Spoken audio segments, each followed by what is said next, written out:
اللہ الرحمن الرحیم۔ السلام علیکم ورحمۃ اللہ وبرکاتہ۔ کیسے ہیں تمام احباب؟ امید ہے انشاءاللہ خیریت سے ہوں گے۔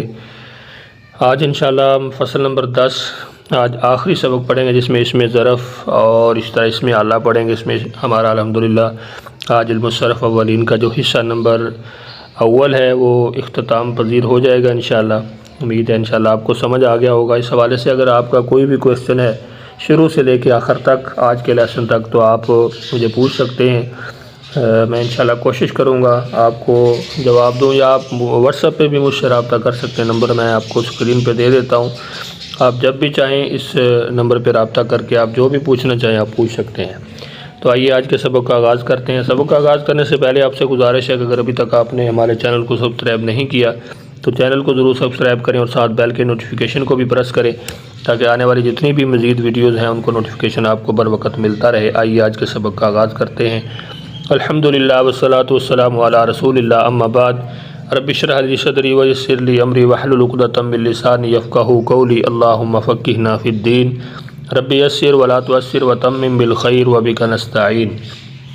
بسم اللہ الرحمن الرحیم۔ فصل نمبر 10، اسم ظرف۔ اسم ظرف کسے کہا جاتا ہے؟ کہتا ہے کہ جو لفظ کسی کام کی جگہ یا وقت کا نام ہو اس میں ظرف کہتے ہیں، یعنی جگہ یا وقت دو چیزیں ہیں۔ ایک ظرف زمان، ظرف مکان، یہ ہم نے علم النحو کے اندر پڑھا ہے۔ تو یہاں پہ ہم نے اس میں ظرف کی جو تعریف ہے اس کو سمجھنا ہے کہ جو لفظ کسی کام کی جگہ یا وقت کا نام ہو اسے اس میں ظرف کہتے ہیں۔ اس کی گردان یہ ہے مفعول، ایک وقت یا ایک جگہ کام کرنے کی، ٹھیک ہے۔ مفعول، ایک وقت یا ایک جگہ کام کرنے کی۔ مفعولان، دو وقت یا دو جگہ کام کرنے کی۔ مفاعل، سب وقت یا سب جگہ کام کرنے کی۔ قاعدہ کیا ہے؟ کہتا ہے کہ سہ حرفی ماضی کے قاعدہ، سہ حرفی ماضی کے ظرف کو فعل مضارع کے صیغے واحد مذکر سے اس طرح بناؤ۔ اب یہ سہ ماضی جو ہے نا، سہ حرفی ماضی یعنی تین حرفی جو ماضی ہے، تو اس کو اگر ہم نے اس میں ضرب بنانا ہے تو فعل مضارع کے صیغے واحد مذکر سے کس طرح بنانا ہے؟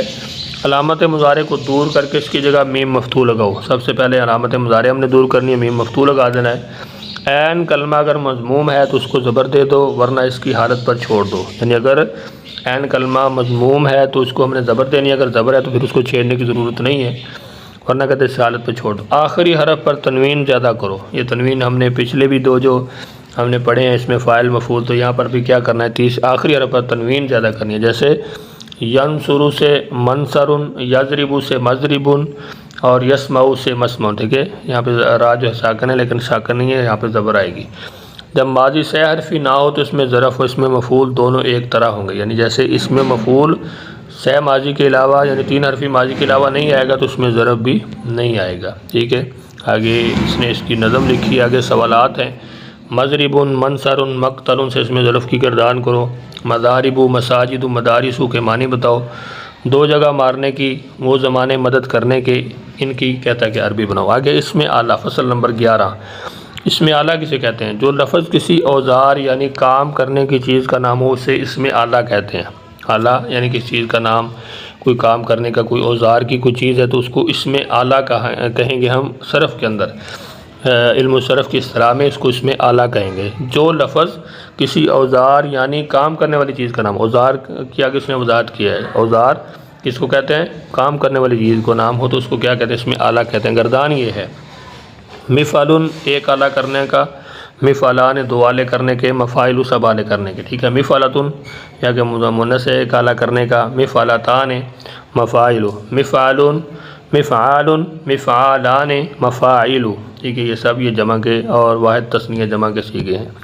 آگے کہتا ہے اس میں اعلیٰ مضارع معروف سے اس طرح بنتا ہے۔ کیسے بنتا ہے؟ پہلی چیز کیا ہے؟ علامت مضارع کو دور کر کے میم مکسور لگا دو، ٹھیک ہے۔ مضموم نہیں لگانا، مفتوح نہیں لگانا، یہاں پہ میم مکسور لگانا ہے۔ اور عین کلمہ کو زبر دے دو اگر زبر نہ ہو، آخری حرف پر تنوین بڑھا دو۔ تین چیزیں ہیں، یہ تینوں تبدیلیاں جو ہیں یہ الگ الگ، ان کو اپنے ذہن میں رکھنا ہے۔ اس میں اعلیٰ کے لیے، اس میں ظرف کے لیے، اس میں فاعل، اس میں مفعول، یہ چار ٹوٹل ہو گئی۔ تو ان کی جو آخری حرف سے پہلے حرف ہے اس کے حرکت کے حوالے سے، تو آگے ہے نمبر 2 یہ کہ اس کی صورت کے آخر میں تا زیادہ کر دو۔ اب اس کے آخر میں وہاں پہ ہم نے پہلے تنوین بڑھایا تھا، اب دوسری صورت کیا ہے کہ اس کے آخر میں آپ نے تا زیادہ کر دینی ہے۔ تیسری چیز کیا ہے کہ علامت مضارع کی جگہ میم مکسور لگا کر عین کلمہ کے بعد الف زیادہ کرو۔ اور آخر میں تنوین کا اضافہ کرو، جیسے یضربو سے مضربن پہلی صورت جو ہم نے پہلی صورت پڑھی تھی، یعنی علامت مضارع کو دور کر کے میم مکسور لگانا ہے اور عین کلمہ کو زبر دے دو، ٹھیک ہے، اگر زبر نہ ہو آخری حرف پر تنوین بڑھا دیو تو پہلی صورت ہے۔ دوسری صورت کیا ہم نے پڑھی تھی، اس صورت کے آخر میں تا زیادہ کرو، جیسے مضربن سے مضربتن، یہ دوسری صورت ہے۔